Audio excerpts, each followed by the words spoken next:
Let's say you're some elf who's trained for centuries in combat. You've had a life filled with art and love and wonderful things, and you have to go to battle against an angry pile of rocks, a giant spider, and a bunch of veteran black orcs led by none other than Gorbad Ironclaw. Yes, that's right. Someone fought Slade and submitted the replay, if you couldn't tell already. The Legend of Slade X.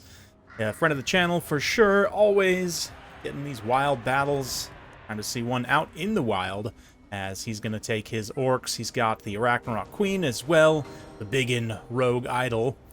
And we see already some fanatics being unleashed from a Night Goblin ambush here in the forest. Looks like Lothern Seaguard and Spearmen. A huge mix of them. We've got an Archmage of Light, very cool choice, with Shem's Burning Gaze, Net of Amantok, no mount. Instead, looking for some stealth as well with the Armor of Stars. And yeah, we've got some Dragon Princes and Silver Helms to back it up. So it's a very traditional High Elf army, like a, you know, like a turn 15 maybe High Elf army, if you start with the unit of Dragon Princes. But yeah, so far, Slade content to just run the little ambush here, hide his Black Orcs in the woods while he pounds away with some long-range shots. We've got Moonhowlers also moving up in a sneaky position. He's got some Spider Hatchlings summoned up as well, looking ready to charge in from Big Queen. Yeah, I mean, the Night Goblins here, the 8-Peak Loons, Regiment of Renown, has been doing some pretty good damage. They've got two of the Fanatics casts off already and have gotten about 400 value. Haven't quite fully paid for themselves yet, but the disruption is, I guess, doing something for now. Now we're going to see the spiders try and move through. They get a little tangled on those spears, but still do come in and contact the archers. Slade just trying to do whatever disruption he can. Move in. We see that Shem's Burning Gaze popping the Rogue Idol for a tiny bit of damage, considering its massive HP pool. It's actually pretty good damage, but 15,000 HP is a lot to try and get through with that kind of a spell. Oof, brutal rock shot on those elves. And yeah, the Moonhowlers getting discovered by the Dragon Princes and then moving away. That sort of does move the Dragon Princes away from the main fight, though, as well. Distraction is a valid tactic, certainly. Big overcast net, though, is going to go in the center. And despite the Arachnarok's heavy armor, those accurate High Elf arrows have pretty good AP values. And they will certainly be doing damage in this much volume. But Gorbad here going to lead his Black Orcs, rather. His Iron Orcs. That sounds cool.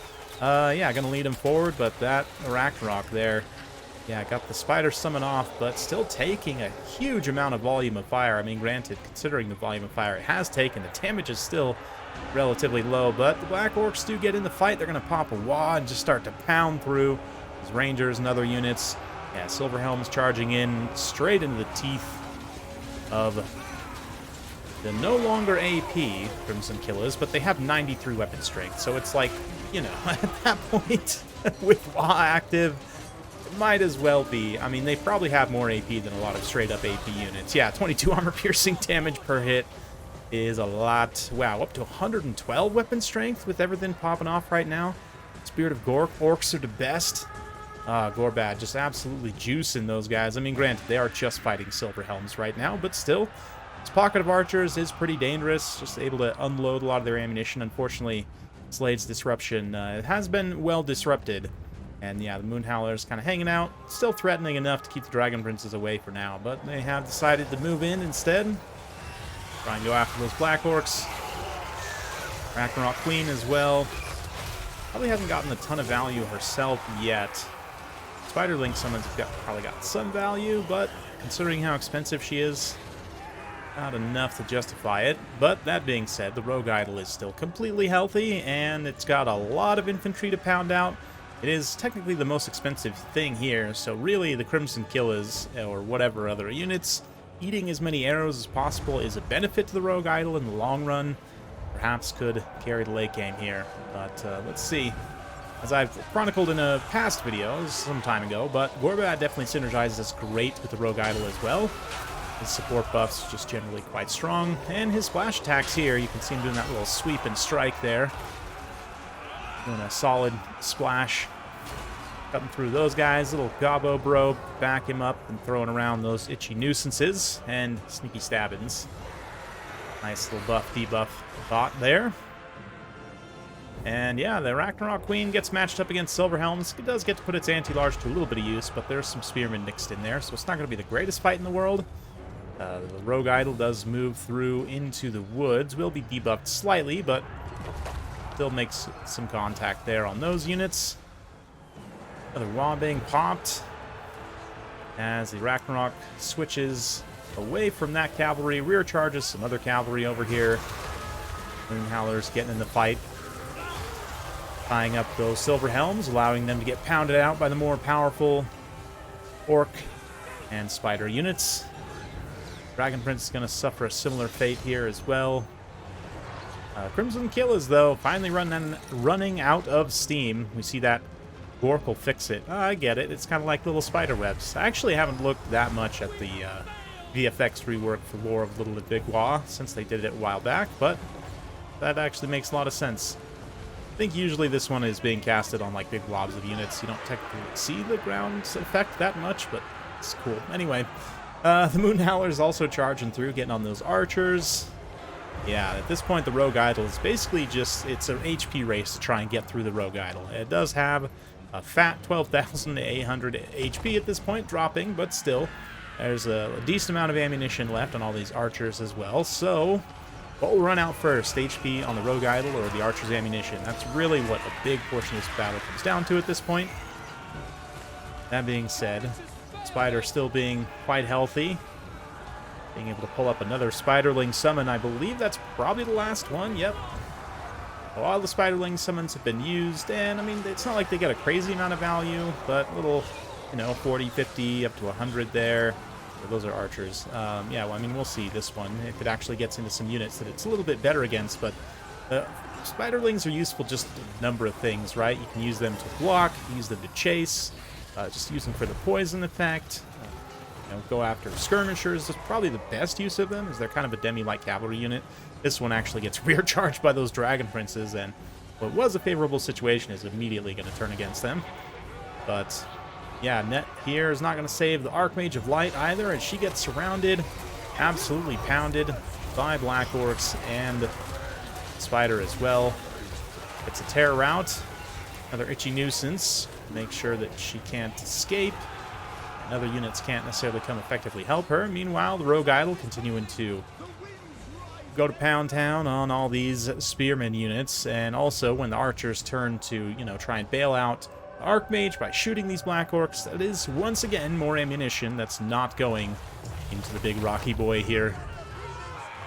It's gonna queue up some Eye of the Tiger, run on in, give a big old sweeping clap. Absolute brutality against these archers. That attack animation hit for a lot of damage and is going to terror out them due to the shock impact on leadership.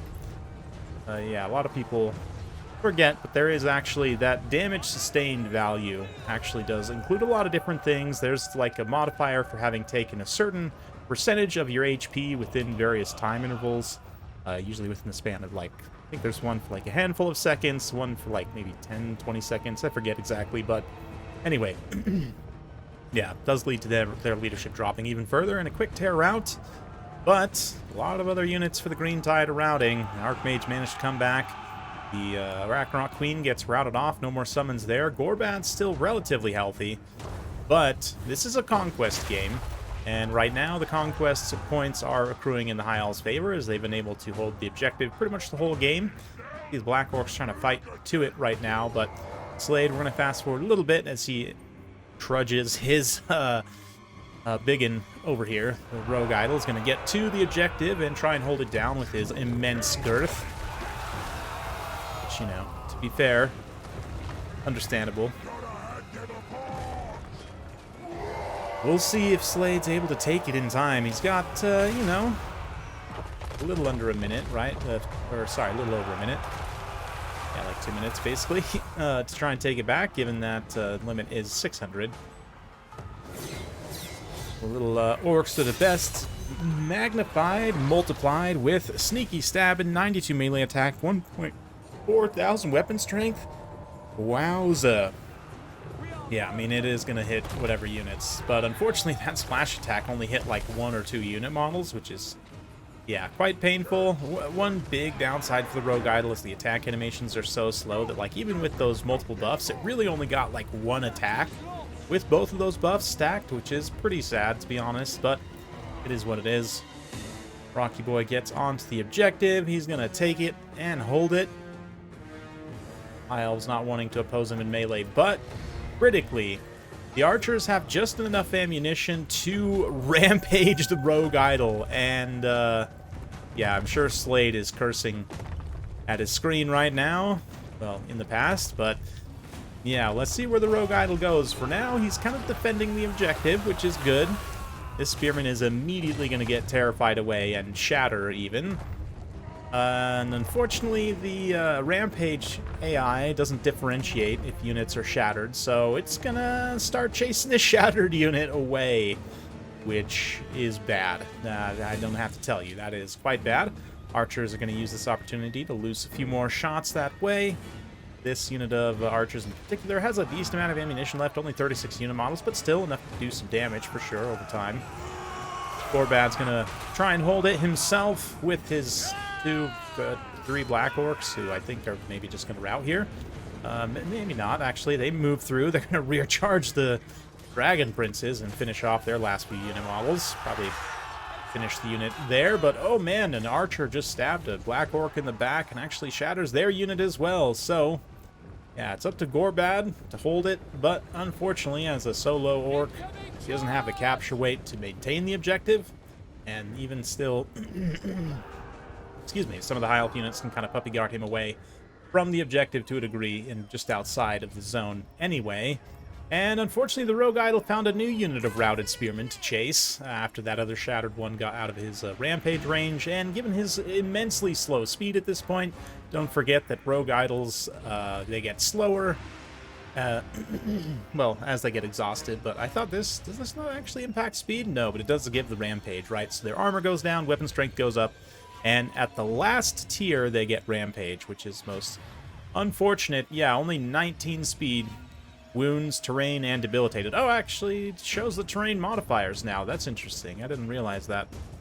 Probably should have, but yeah, that debilitated, basically exhaustion condition, plus the wounds, plus the terrain, means that even if he were to stop rampaging at this point, it's pretty hopeless. So we might as well just get over to Gorbad, watch his hero pose as he holds it. Honestly, if this was longer, which I do personally think that Conquest games should have a little bit higher of a ticket limit, either 650 or 700, I think Slade probably wins this, because I think Gorbad, even himself, could probably grind through enough of the High Elves to trigger army losses.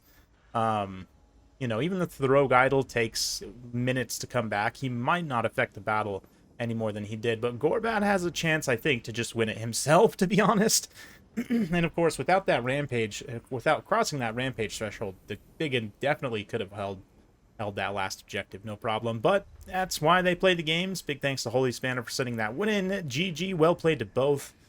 Yeah, always love to see two regular submitters facing off in a pitched battle. Definitely a good time. On the High Elves side, yeah, these archers, man, they're going to feast. They are going to feast along with the Lothern Sea Guard. Makes sense with the Lore of Light synergy, especially. Get some key nets in to get some early value, kind of taking an advantage in that way. But I'm sure there was points in that battle where Holy Spanner thought he was definitely going to lose. I can imagine that. But hopefully you enjoyed that. If you like this sort of content, be sure to like, subscribe, hit that bell notification. Every time I upload a new video, you'll be notified. Thanks again. We'll see you next time.